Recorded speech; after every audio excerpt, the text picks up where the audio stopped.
Okay, so we are back with the Tier 9. So, something I think I forgot to mention with the Tier 8 is the Tier 8 actually shares the same top engine as the Tier 9, so if you want to make the Tier 9 grind as easy as possible for yourself, it would be a good idea to just get this engine unlocked on the Tier 8 and make the Tier 9 as mobile as possible from the start. So just my personal opinion on that. So, when it comes to the Tier 9, so the Tier 9 has I'm just going to go over the armor values first. So it has 180mm armor here, 240mm armor here, and 120 down here. But the 120 is so well angled that I don't think it's worth shooting at. It has 150 here and here, which is also really well angled whenever you have your tank facing like this here. So think of this thing sort of like an IS-6 frontally. Like, it really depends on how you're looking at the armor. So if you see an IS-6 like this, you don't you do not shoot this area, you shoot this area. If you see it like this, you try and go for the bit of armor that's not as well angled, so you would shoot here. Although, the issue with that is this is still 240mm thick, which bizarrely is actually still the weakest area on this thing's front armor. That's because the lower front plate has about 240 to 50mm of effective armor, maybe up to like 255. This only gets like 245mm of effective. Meanwhile, this here gets about 260. So, yeah. And these shoulder plates are very, very, very, very strong whenever they are angled like this. So, yeah. The front arm in this thing is pretty formidable. And when you come to the turret is also pretty formidable. So, 300mm is no false advertising with this tank. That's 300mm. It's pretty monstrous. It has 120, I believe, on both these cupolas, maybe actually 100. I'm trying to remember off the top of my head. I'll leave a wee note like roughly around here. If I'm wrong, I'll write 100 or 120 in this wee area here. So let's see. So this larger cupola here, it's pretty big, but it's also reasonably well sloped. That's pretty decent sloping for this turret, or for this cupola. And this turret here and this cupola here is pretty minuscule, so it's going to be pretty difficult to consistently actually do damage to this thing, try to shoot at these cupolas. And something else I should mention is, if you're using your gun depression, these cupolas become damn near invisible. Like, you can't actually use all 8 degrees of gun depression in the garage, but trust me, you can only see like the tiniest little sliver of this cupola here whenever you're using all 8 degrees. So this thing's armor is going to be pretty formidable whenever you're hull down. And by the way, 8 degrees of gun depression, that becomes basically your standard amount of gun depression from this point forward. So 8 degrees of gun depression is just the norm from this point forward for these tanks. So it might be better to actually start using the upgrade turret on the AMX when you're getting closer to the end of that thing's grind, because that would give you some preparation to getting used to 8 degrees of gun depression instead of 10. So yeah, just my personal thought on that. As for the side armor, it's actually weaker than the previous tank, so do not expose your side armor unless you absolutely have to. And thankfully, these things are not like the French, not like the Japanese heavies, which means if you get around one, you're going to be able to do damage with ease. In fact, you'll probably be able to penetrate this thing with high explosive, from some guns at least. This thing here is all the armor in one place. It's all or nothing. All the armor's here. There's no armor here. No armor here. So if you see the side of the turret in one of these things here, and you can shoot like this general area here, you're going to obliterate this thing's armor.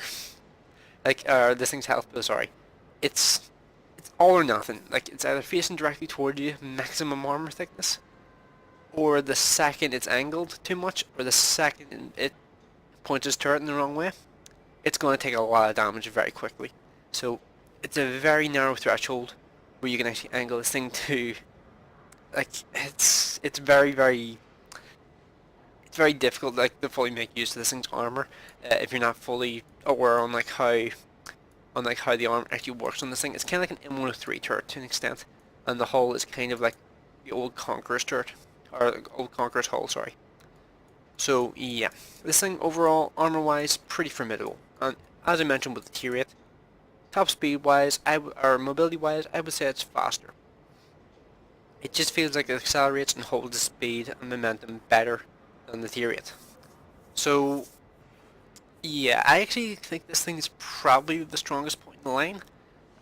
Personally, because I just feel like the rate of fire with the 127 just makes it a little bit more usable than the 130 on the Tier 10. But yeah, speaking of the guns, let's get into them here. So comparing the stats on these two guns with the top turret mounted. So, by the way, something that's pretty much universal with these vehicles, like the Tier 9 and Tier 10, the DPM on the 120 versus the bigger gun is pretty much identical. There's like a very small difference between them. So if you're looking for DPM stuff, this may not be the line for you. It's mostly about slow rate of fire, emphasis on survivability, and relatively good mobility. So yeah. So as for the 127mm, it gets 242 pen, which I believe is the lowest of the Tier 9 heavies. On their top guns at least. So I can't think of one that's lower.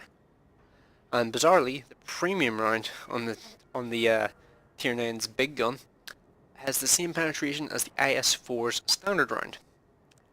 So in other words, don't bother with them. They're really not worth paying how many thousand credits they're worth.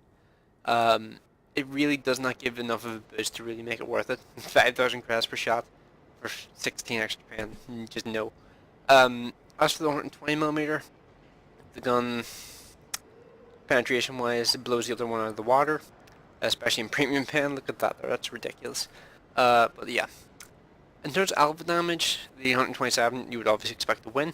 I believe it's the third highest caliber gun, or no, fourth highest caliber Tier 9 heavy tank gun in, like heavy tank, when I say heavy tank gun, I mean AP firing gun, not counting the 150mm gun of the Type 4, sorry.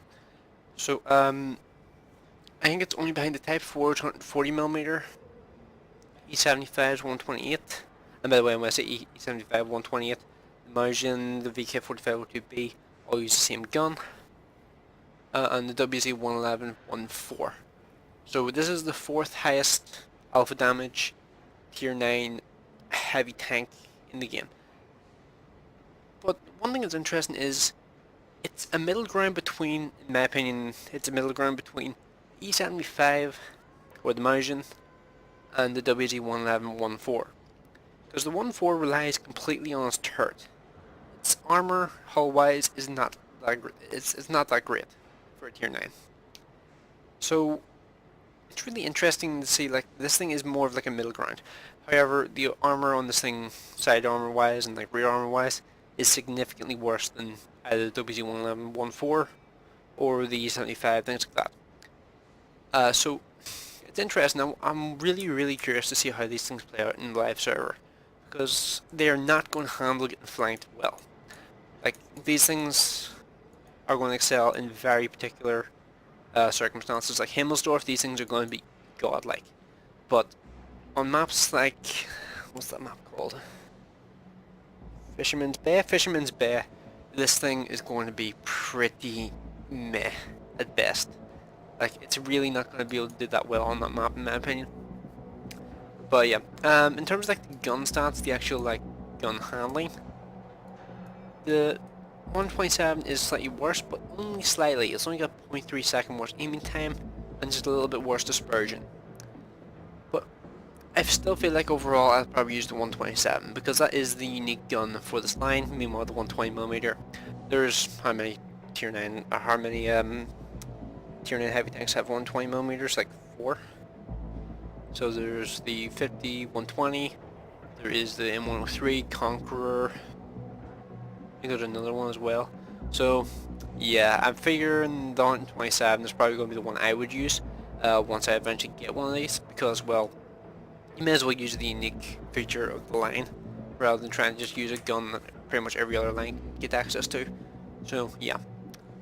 So I believe that's everything I really need to go over armor wise, gun wise and stuff like that. Mobility wise, it does, as I think I mentioned earlier, it does feel faster than the Tier 8, even though it's heavier and should technically be slower. It does actually feel faster, so Not really sure what's up with that there, but yeah. This thing could do like 35 kilometers an hour and was actually accelerating going uphill, whereas the 65T really didn't feel like it could. So yeah, let's get on to the tier 10.